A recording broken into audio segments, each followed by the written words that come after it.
পারমাণবিক অস্ত্রের বড়াই করা, নিজেদের বিশ্বের অন্যতম সেরা দাবি করা পাকিস্তান সেনাবাহিনীর জেনারেলরা এখন মানচিত্রের দিকে তাকিয়ে নিজেদের অস্তিত্ব রক্ষার পথ খুঁজছেন। কারণ যে মাটিকে তারা নিজেদের উপনিবেশ বানিয়ে রেখেছিল, সেই বেলুচিস্তানের রুক্ষ পাহাড় আজ তাদের জন্যই এক উন্মুক্ত কসাইখানায় পরিণত হয়েছে। আজাদ কাশ্মীরের গণঅভ্যুত্থানের আগুন নিভতে না নিভতেই বেলুচিস্তানে পাকিস্তানি সেনাবহরের উপর নেমে এসেছে বেলুচ লিবারেশন আর্মি বা বিএলএ এর প্রাণঘাতী মরণ কামড়।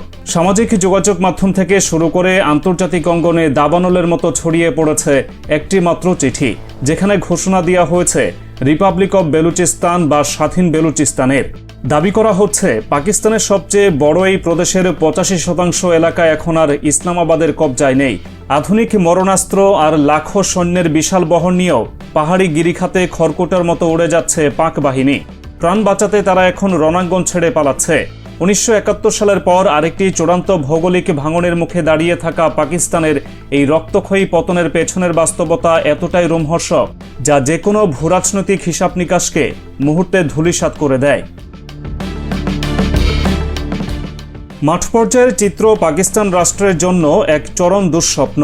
মস্তুং এলাকার দুর্গম পাহাড়ে বিএলএ এর নিখুঁত এক অ্যাম্বুশে চোখের পলকে অন্তত 45 জন পাকিস্তানি সেনার ছিন্ন ভিন্ন লাশ লুটিয়ে পড়ে। এই ভয়াবহ ধ্বংসযজ্ঞের রেশ কাটার আগেই জিয়ারতের মাঙ্গি ড্যাম এলাকায় একযোগে 27 জন পুলিশ কর্মকর্তাকে নির্মমভাবে হত্যা করে বিদ্রোহীরা। লাশের এই পাহাড় পেরোতে না পেরোতেই মাত্র 24 ঘন্টার ব্যবধানে লাসবেলার হাইওয়েতে আরেকটি সুপরিকল্পিত হামলায় প্রাণ হারায় আরও 11 জন সেনা সদস্য। একের পর এক এই প্রাণঘাতী আঘাত রাওয়ালপিন্ডিকে এতটাই দিশেহারা করে তুলেছে যে সামরিক মুখপাত্র লেফটেন্যান্ট জেনারেল আহমেদ শরীফ চৌধুরী প্রকাশ্যে নিয়মনীতি তোয়াক্কা না করে নির্মম জবাব দেওয়ার ফাঁকা আওয়াজ দিয়েছেন। কিন্তু এই হুমকিতে এখন বনের শিয়ালও ভয় পাচ্ছে না। স্থলযুদ্ধে নিজেদের চরম অক্ষমতা আর অসহায়ত্ব ঢাকতে পাকিস্তান এখন পুরোপুরি বিমান বাহিনীর উপর নির্ভরশীল। স্থলবাহিনীর জওয়ানরা ভয়ে পাহাড়মুখী হতে চাইছে না, তাই আকাশ থেকে নির্বিচারে বোমা ফেলে যদি কোনো মতে পরাজয় ঠেকানো যায়, স্রেফ সেই খড়কুটো আঁকড়ে বাঁচার বৃথা চেষ্টা করছে পাক সরকার। পারমাণবিক শক্তিধর একটি প্রাতিষ্ঠানিক আর্মি কেন সাধারণ বিদ্রোহীদের সামনে এভাবে ভেঙে পড়ছে, তার উত্তর আছে বেলুচিস্তানের সুবিশাল, জনমানবহীন আর রুক্ষ পর্বতমালায়। এই গিরিপথগুলো বিএলএ যোদ্ধাদের সবচেয়ে বড় ঢাল আর পাকিস্তানি বাহিনীর জন্য এক অদৃশ্য মরণ ফাঁদ। বিদ্রোহীরা এখানে ব্যবহার করছে অত্যন্ত ভয়ঙ্কর অ্যাসিমেট্রিক হিট অ্যান্ড রান পদ্ধতি।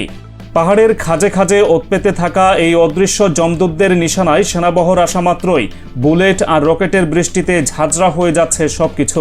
পাকিস্তানি ফাইটার জেট বা গানশিপ আকাশে ওড়ার আগেই হামলাকারীরা দুর্গম গিরিখাতের গোলকধাঁধায় কর্পূরের মতো মিলিয়ে যায়।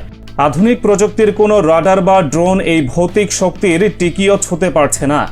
মরিয়া হয়ে সেনাবাহিনী, ফ্রন্টিয়ার কোর আর পুলিশ যৌথভাবে অপারেশন সাবান নামে যে অভিযান শুরু করেছে, তার নিছক অন্ধকারে ঢিল ছোড়ার মতোই এক চরম ব্যর্থতায় পর্যবসিত হয়েছে।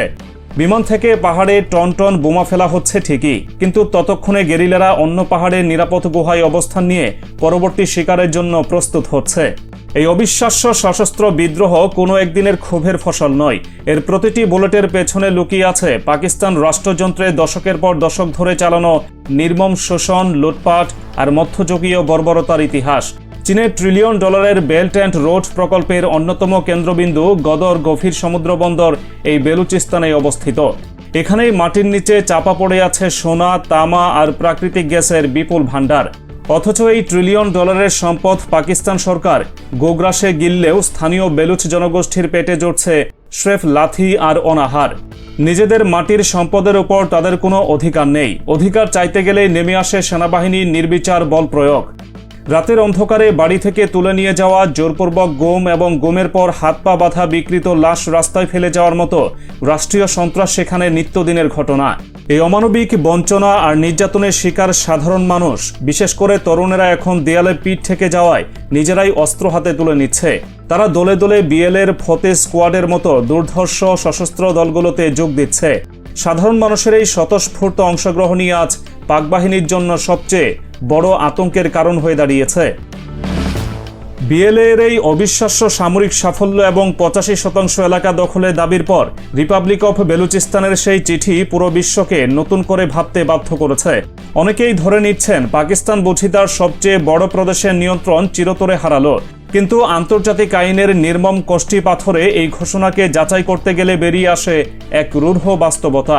একটি নতুন রাষ্ট্র হিসেবে পৃথিবীর মানচিত্রে আত্মপ্রকাশ করা কেবল একটি চিঠি বা কিছু এলাকা দখলের উপর নির্ভর করে না। 1933 সালের মন্টভিডিও কনভেনশনের শর্ত অনুযায়ী একটি স্বাধীন দেশের জন্য প্রথমত একটি স্থায়ী জনসংখ্যা প্রয়োজন। বেলুচিস্তানের নিজস্ব ভাষা, সমৃদ্ধ সংস্কৃতি এবং জাতিগত পরিচয় থাকায় এই শর্ত তারা সহজেই পূরণ করে। তবে বিপত্তি বাধে দ্বিতীয় শর্তে, নির্দিষ্ট সীমানা। ঐতিহাসিক বেলুচ ভূখণ্ড কেবল পাকিস্তানের কাঁটাতারের ভেতরেই সীমাবদ্ধ নয়, এর বিশাল অংশ ইরান এবং আফগানিস্তানের ভেতরেও বিস্তৃত। ফলে একটি নির্দিষ্ট সীমানা আঁকতে গেলে প্রতিবেশী দেশগুলোর সঙ্গে সরাসরি এবং ভয়াবহ সীমান্ত সংঘাত অবধারিত।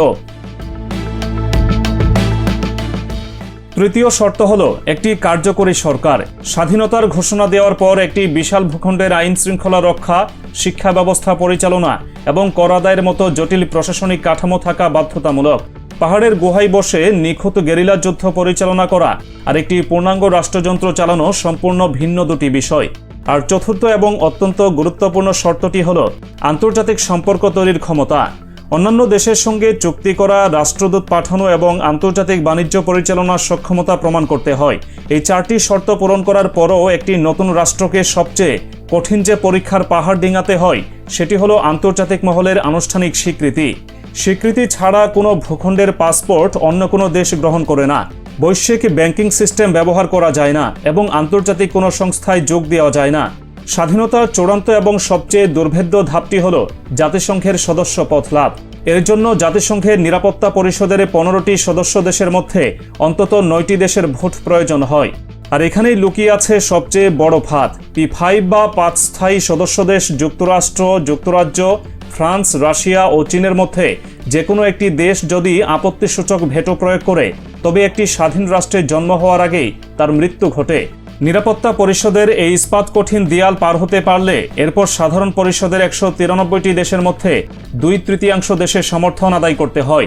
বেলুচিস্তানের জন্য এই পথটি এক প্রকার অসম্ভব একটি মিশন, কারণ পাকিস্তান কখনোই তার ভূখণ্ডের 1/3 বিনা রক্তপাতে ছেড়ে দেবে না। পাশাপাশি ইরান এবং আফগানিস্তানও বেলুচিস্তানের স্বাধীনতার তীব্র বিরোধিতা করবে, কারণ সেখানে স্বাধীনতা এলে তাদের ভূখণ্ডে থাকা বেলুচরা নিজেদের স্বাধীনতার জন্য নতুন করে সশস্ত্র বিদ্রোহে দাবানল জ্বালিয়ে দেবে। আন্তর্জাতিক ভূরাজনীতির এই নির্মম দাবা খেলায় সবচেয়ে ভয়ঙ্কর খেলোয়াড় হিসেবে অবতীর্ণ হবে চীন। বেলুচিস্তানের চীনের সিপিইসি প্রজেক্ট এবং গদর বন্দরে বিলিয়ন বিলিয়ন ডলারের বিনিয়োগ রয়েছে। বেইজিং তার এই বিশাল অর্থনৈতিক স্বার্থ এবং সমুদ্রপথে আধিপত্য বিস্তারের স্বপ্ন বাঁচাতে যে কোনো মূল্যে জাতিসংঘের নিরাপত্তা পরিষদে ভেটো প্রয়োগ করে বেলুচিস্তানের স্বীকৃতি আটকে দেবে। বর্তমান বিশ্ব পরিস্থিতিতে পরাশক্তিগুলো দক্ষিণ এশিয়ায় নতুন কোনো স্বাধীন রাষ্ট্রের জন্ম দিয়ে এই অঞ্চলকে আরও অস্থিতিশীল করতে চাইবে না। ইতিহাস সাক্ষ্য দেয়, নিজস্ব শক্তিশালী সরকার, অত্যাধুনিক সেনাবাহিনী এবং অত্যন্ত সমৃদ্ধ অর্থনীতি থাকা সত্ত্বেও কেবল ভূরাজনীতির মারপেচে তাইওয়ান আজও বিশ্বের অধিকাংশ দেশে স্বীকৃতি পায়নি। অন্যদিকে 2011 সালে দক্ষিণ সুদান দীর্ঘ আলোচনার মাধ্যমে ঠিকই স্বাধীন দেশ হিসেবে স্বীকৃতি পেয়েছিল। বেলুচিস্তানের এই রক্তক্ষয়ী সংগ্রাম কেবল একটি নির্দিষ্ট ভূখণ্ড দখলের লড়াই নয়, এটি একটি খণ্ড বিখণ্ড হতে চলা রাষ্ট্রের চরম ব্যর্থতার দলিল। পাকিস্তান সেনাবাহিনী পাহাড়ে পাহাড়ে যে লাশের সারি রেখে পালাচ্ছে তা প্রমাণ করে অস্ত্রের জোরে একটি জাতিকে চিরকাল দমিয়ে রাখা যায় না। 85% এলাকার নিয়ন্ত্রণ হারানোর দাবি হয়তো আন্তর্জাতিক মানচিত্রে এখনই নতুন কোনো দাগ কাটতে পারবে না। পরাশক্তিদের ভেটো হয়তো তাদের স্বীকৃতির পথ আটকে দেবে, কিন্তু বেলুচিস্তানের সাধারণ মানুষ তাদের অস্তিত্ব আর অধিকার আদায়ের যে মরণপণ লড়াই শুরু করেছে, তা পাকিস্তান রাষ্ট্রের ভিত্তিমূলে এমন এক ফাটল ধরিয়েছে যার কোনোদিন জোড়া লাগান নয়। আগামী দিনগুলোতে এই রুক্ষ পাহাড়ের রক্তস্নাত মাটি দক্ষিণ এশিয়ার বুকে ঠিক কতটা ভয়ঙ্কর এবং নতুন ইতিহাস লিখতে যাচ্ছে তা হয়তো পাকিস্তান রাষ্ট্রযন্ত্রের কল্পনারও বাইরে।